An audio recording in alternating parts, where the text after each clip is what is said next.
दोस्तों, इस चल रही नवरात्रि में किसी भी दिन बस छू कर चले आना, इस पेड़ को तुरंत ही जीवन के हर कष्टों से मिल जाएगी। आपको मुक्ति माता रानी जी के आशीर्वाद से खुशियों से भर जाएगा। आपका घर, आपकी हर मनोकामना होगी, पूरी बन जाओगे। आप करोड़पति। दोस्तों, नवरात्रि खत्म होने में बस 3 से 4 दिन बचे हुए हैं, लेकिन इस नवरात्रि के दौरान अगर आप ज्योतिष शास्त्र के अनुसार सिर्फ उन वृक्षों को छू भर के चले आते हैं जिसके बारे में आज के इस वीडियो में हम आपको बताने जा रहे हैं, तो इतना ही करने भर से तुरंत के तुरंत न केवल आपको आपकी जन्म जन्मांतर की गरीबी, परेशानी, कष्ट और समस्याओं से तुरंत के तुरंत मुक्ति मिल जाएगी, बल्कि जैसे ही आप इन वृक्षों को छुएंगे तुरंत ही आपके जीवन में एक चमत्कारी और सकारात्मक बदलाव आएगा। और वृक्षों को छूने के दौरान अगर आप वह उपाय कर लेते हैं जिसके बारे में तंत्र शास्त्र में बताया गया है, तो आपकी कोई भी मनोकामना हो, मान लीजिए आप लंबे समय से नौकरी की तैयारी कर रहे हैं, आपकी नौकरी लग जाएगी। आपका बंद पड़ा व्यापार चल पड़ेगा। आपके जीवन में धन आना शुरू हो जाएगा। आपके जीवन में जो धन आएगा उसमें वृद्धि होगी। आपके घर की बरकत होगी, आपके घर की उन्नति होगी और आने वाला समय आपका बहुत ही कल्याणकारी होगा, बहुत ही सौभाग्यशाली होगा। देखिए दोस्तों, चैत्र नवरात्रि 9 अप्रैल से शुरू हो चुकी है और इसका समापन 17 अप्रैल को होगा। वैसे तो एक वर्ष में 4 नवरात्रि पड़ती हैं, 2 गुप्त नवरात्रि होती है। यह जो नवरात्रि चल रही है यह चैत्र नवरात्रि है और आने वाले समय में शारदीय नवरात्रि पड़ेगी। लेकिन अगर आप किसी भी वेद पुराण को, ग्रंथ को उठाकर देख ले तो आपको यही पता चलेगा, सबसे ज्यादा फलदायी नवरात्रि चैत्र नवरात्रि होती है, क्योंकि इस दौरान खुद माता रानी जी स्वर्ग से धरती पर वास करने आती है और बहुत ही ज्यादा प्रसन्न मुद्रा में होती हैं और अपने दोनों हाथों से अपने भक्तों पर कृपा बरसाती हैं। दोस्तों, वेद पुराणों में, ग्रंथों में बताया गया है कि नवरात्रि के दौरान जितने भी जीव जंतु, पेड़ पौधे, वनस्पति होते हैं वह जागृत अवस्था में होते हैं। पेड़ पौधों की हमारे हिंदू धर्म में आज ही से नहीं बल्कि हजारों साल से पूजा होती हुई चली आ रही है, क्योंकि दोस्तों पेड़ पौधों में देवी और देवताओं का वास होता है। और भगवत गीता में खुद भगवान श्री कृष्ण जी ने कहा है कि वृक्षों में मैं पीपल का वृक्ष हूं। इसीलिए पीपल के वृक्ष को हमारे हिंदू धर्म में एक देव वृक्ष माना जाता है। इसी प्रकार से दोस्तों, हर हिंदू भाई बहन के घर पर आपको तुलसी का पौधा मिल जाएगा, क्योंकि जो तुलसी का पौधा होता है इसके प्रत्येक पत्ते पर भगवान विष्णु जी का वास होता है। तुलसी का पौधा माता लक्ष्मी जी का स्वरूप माना जाता है। और इसी प्रकार से कई ऐसे पेड़ पौधे, वनस्पति होते हैं दोस्तों जिनमें देवियों देवताओं का वास होता है। इसीलिए आपने पुराने समय के लोगों को देखा होगा, वह सुबह सबसे पहले सोकर उठते थे और घर के पास किसी भी वृक्ष को, पेड़ को एक लोटा जल देते थे, क्योंकि दोस्तों पुराने समय के लोग यह बात जानते थे और हमारे वेद पुराणों में भी लिखा हुआ है कि पेड़ पौधों में ऐसी अलौकिक शक्तियां होती हैं जिनकी पूजा करके आप सीधे देवी देवताओं का आशीर्वाद प्राप्त कर सकते हैं, जिनको सिर्फ अगर आप एक लोटा जल दे दें तो आपके जीवन में चल रही परेशानियों से आपको मुक्ति मिल जाएगी। और दोस्तों, कुछ ऐसे पेड़ पौधे, वनस्पति हैं जिनमें जो सकारात्मक ऊर्जा का प्रवाहन होता है वह नवरात्रि के दौरान बहुत तेज हो जाता है, क्योंकि इन पेड़ पौधों और वृक्षों में माता रानी जी नवरात्रि के दौरान वास करने आती हैं। जिन वृक्षों को हम आपको इस नवरात्रि के दौरान छूने के लिए बताने जा रहे हैं, यह वह वृक्ष हैं जिनमें खुद माता रानी जी नवरात्रि के दौरान वास करने आती हैं। और अगर इस चल रही नवरात्रि में आप उन वृक्षों को छू करके आते हैं जिसके बारे में वेद पुराणों में बताया गया है, तो आपके जीवन में चल रही हर प्रकार की परेशानी, कष्ट और दिक्कतों को वह वृक्ष अपने अंदर ले लेगा। और इन वृक्षों को छूने के बाद आपके जीवन में एक चमत्कारी और सकारात्मक बदलाव आएगा, क्योंकि यहां पर आपको साक्षात माता रानी जी का आशीर्वाद, वरदान मिलेगा।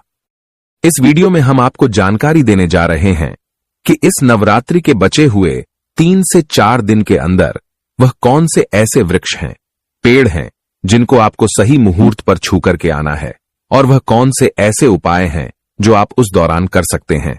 और अगर आप सही मुहूर्त पर तंत्र शास्त्र के अनुसार वृक्षों को छूते हैं और उपाय कर लेते हैं इस नवरात्रि के दौरान, तो यकीन मानिए दोस्तों, तुरंत ही आपको आपके जीवन की समस्त प्रकार की परेशानियों से मुक्ति मिल जाएगी और आपकी कोई भी मनोकामना होगी इस उपाय को करने के बाद वह जरूर पूरी हो जाएगी, क्योंकि चैत्र नवरात्रि के दौरान माता रानी जी बहुत ही ज्यादा प्रसन्न मुद्रा में होती हैं और इन वृक्षों में वास करने आती हैं।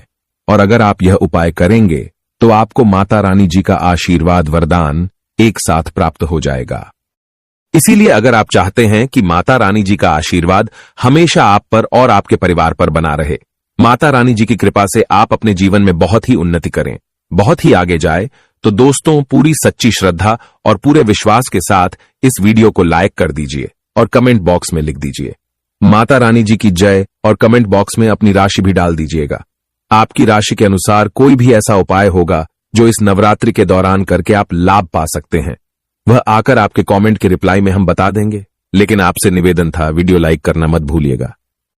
तो दोस्तों, अगर आप चाहते हैं कि साक्षात माता दुर्गा जी का आपको आशीर्वाद वरदान मिल जाए, माता रानी जी के 9 के 9 रूपों की कृपा आपको प्राप्त हो जाए, तो इस चल रही नवरात्रि में किसी भी दिन आपको एक लोटा जल सुबह के वक्त लेना है और घर के पास आपके जो भी नियम का वृक्ष हो वहां पर आपको जाना है। क्योंकि दोस्तों, जो नियम का वृक्ष होता है, इसमें नवरात्रि के दौरान माता रानी जी खुद वास करने आती हैं। शास्त्रों बताया गया है कि इस वृक्ष में माता रानी जी के 9 अलग अलग स्वरूपों का वास होता है। तो सिर्फ आपको यह करना है कि एक लोटा जल लेकर घर के पास किसी भी नियम के वृक्ष को आपको एक लोटा जल अर्पित कर देना है और 11 बार दुर्गा चालीसा का पाठ करना है। अगर आपको दुर्गा चालीसा नहीं आती है तो किसी भी पूजा घर से दुर्गा चालीसा की पुस्तक को ले लीजिएगा और नीम के पेड़ को एक लोटा जल देने के बाद 11 बार दुर्गा चालीसा का पाठ कर लीजिएगा। इतना उपाय अगर आपने इस नवरात्रि के बचे हुए दिनों में कर लिया तो माता रानी जी के 9 अलग अलग स्वरूपों का आशीर्वाद और वरदान आपको मिलेगा, जिससे आपके जीवन में चमत्कारी और सकारात्मक बदलाव आएगा। आपके जीवन में कोई तकलीफ परेशानी आने वाली होगी, वह अपना रास्ता बदला लेगी।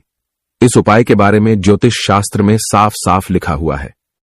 दोस्तों, रविवार के दिन को छोड़कर किसी भी दिन इस चल रही नवरात्रि में आपको सिर्फ यह करना है कि सुबह के वक्त अच्छी तरीके से नहा लेना है और एक लोटा जल लेकर आपको किसी भी घर के पास पीपल के पेड़ को यह एक लोटा जल अर्पित करने के बाद उसको छूकर वापस चले आना है। अगर इस नवरात्रि के दौरान यह उपाय आप कर लेते हैं तो आपका दुर्भाग्य हमेशा के लिए आपसे दूर हो जाएगा और आपका भाग्य प्रबल हो जाएगा।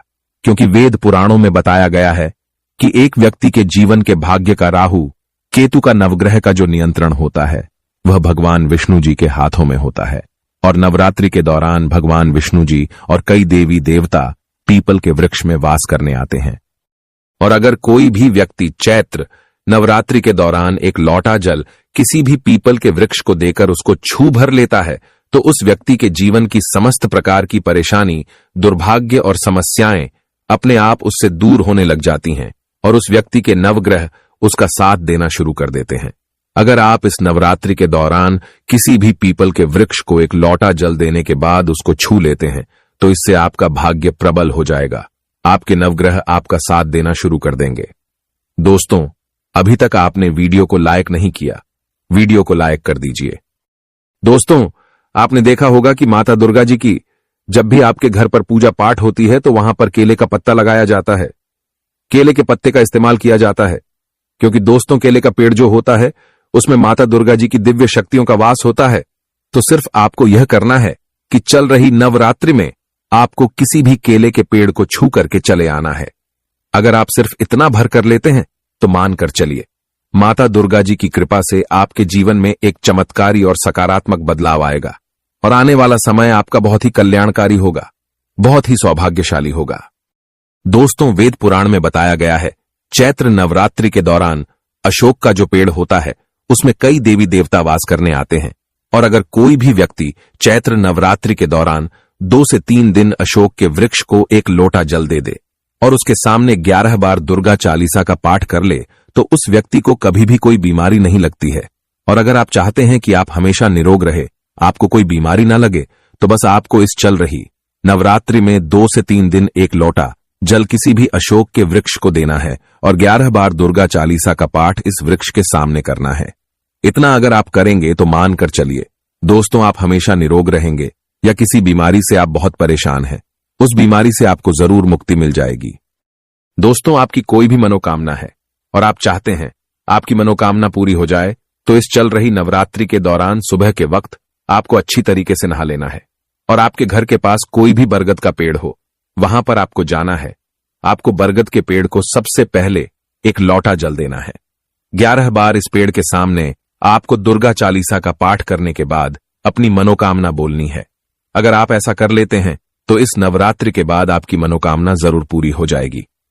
इस उपाय के बारे में ज्योतिष शास्त्र में लिखा हुआ है, जो चैत्र नवरात्रि में किया जाए तो कभी खाली नहीं जाता है। दोस्तों, अभी तक आपने वीडियो को लाइक नहीं किया, वीडियो को लाइक कर दीजिए।